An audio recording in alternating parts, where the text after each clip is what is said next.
So, okay, guys, welcome back. Let's start. So, cognitive function stack of INFPs. The INFP cognitive function stack is structured to reflect how they perceive, process, to make decisions. So, the breakdown. Number one, the dominant function is introverted feeling, meaning that INFPs rely heavily on introverted feeling to make sense of their internal moral code and personal values. They prioritize authenticity, individuality, and empathy, deeply understanding their own feelings and often those of others. This is the primary function of FI. FI is highly introspective and evaluates experiences based on alignment with their core values. They seek meaning and integrity in everything they do. Number two, auxiliary function, extroverted intuition. Extroverted intuition fuels INFP's creativity, curiosity, and ability to see multiple perspectives. NE allows them to generate ideas, see possibilities, and make connections others might miss.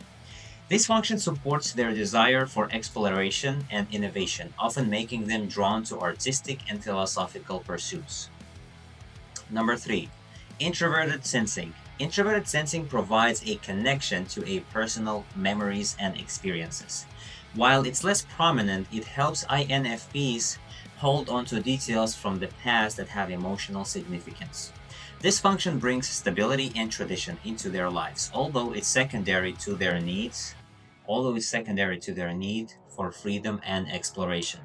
Number four, inferior function, extroverted thinking. Extroverted thinking is the INFP's weakest function, so often causing struggles with structure, organization, or direct logic.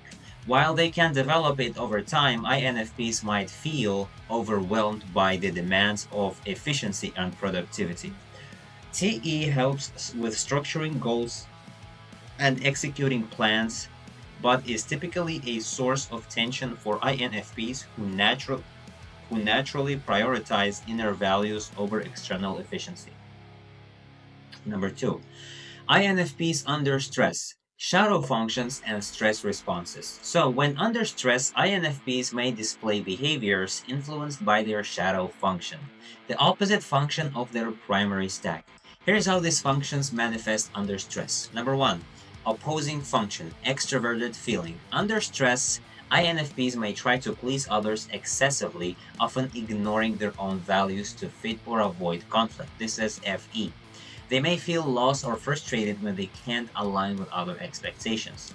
Number two, critical parent, introverted intuition. NI can create pessimistic, foreboding vision of the future, making them question the purpose of their pursuits, and this function can basically lead to a feeling of hopelessness if they overfocus on potential negative outcomes.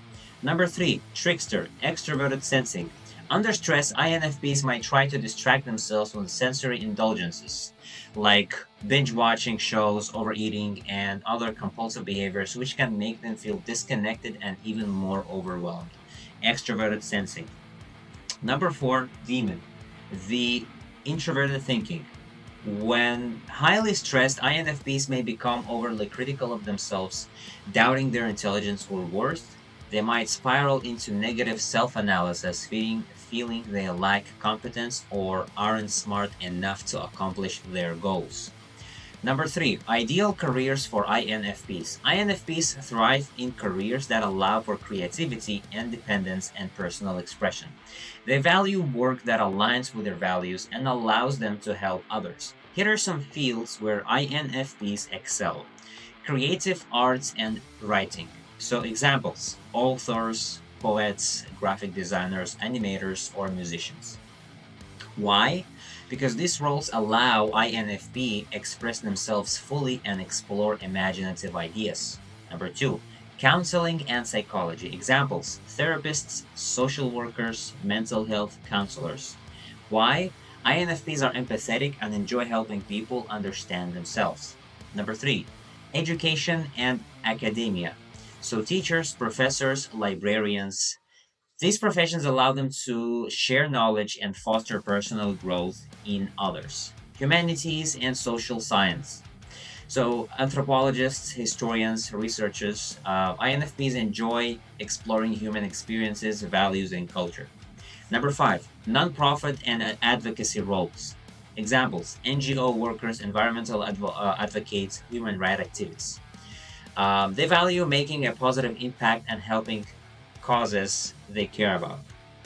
So, strengths and weaknesses of INFPs. Strengths: empathetic and compassionate. INFPs are naturally attuned to others' feelings and are often very compassionate and non judgmental. Number two, creative and imaginative. Their extroverted intuition fuels creativity, making them skilled in the arts and visionary pursuits. Number three, loyal to their values. INFPs are firm in their beliefs and live authentically, inspiring others to stay true to themselves. Number four, idealistic and optimistic. They often see the best in others and strive for a world that aligns with their high ideals. Weaknesses: prone to overthinking and self doubt. Their FI and NE can lead to excessive introspection, often making them second guess their decision or worry about things that may never happen. Difficulty with practicality and organization. INFPs struggle with TE, which makes sticking to deadlines or organizing tasks challenging. Number three, overly sensitive to criticism. Due to their personal values, INFPs may take criticism personally, even when it's constructive. Number four, tendency to withdraw under stress. When overwhelmed, they can retreat into their inner world, making it hard for others to connect with them. So, number five, language patterns for speaking to INFPs. When communicating with an INFP, use language patterns that resonate with their values, creativity, and introspective nature. Here are some effective patterns from the 14 NLP language patterns. Number one, value recognition patterns. Focus on their values and beliefs by acknowledging what's meaningful to them. Example: I know how important authenticity and integrity are to you, and I respect that.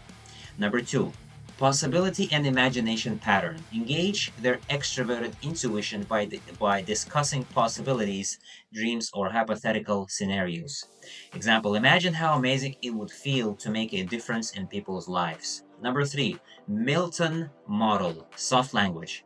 Use gentle, open-ended language that allows them to reflect and explore their feelings. Example: you might find that this project aligns with what truly matters to you. Number four, meta model, cause and effect pattern. Emphasize how their actions align with outcomes that are important to them.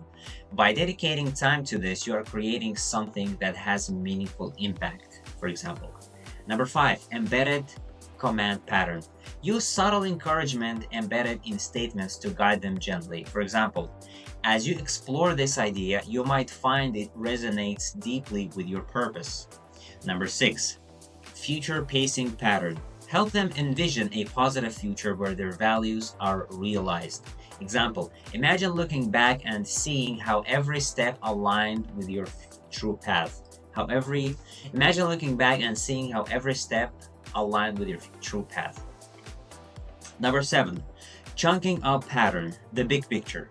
Connect their actions to a larger, meaningful purpose. Imagine, for example, what you are doing here could contribute something much bigger and impactful. Number eight, feel, felt, found pattern. Relate to their emotions by acknowledging how they might feel, validating their experience. Example: I understand how you feel about this. Many people who value creativity and freedom have felt that way too. Using these patterns can help INFPs feel understood, appreciated, and encouraged, creating a comfortable environment for connection and growth. I hope this video helped, guys. I want to thank you so much for today, and I will see you next time.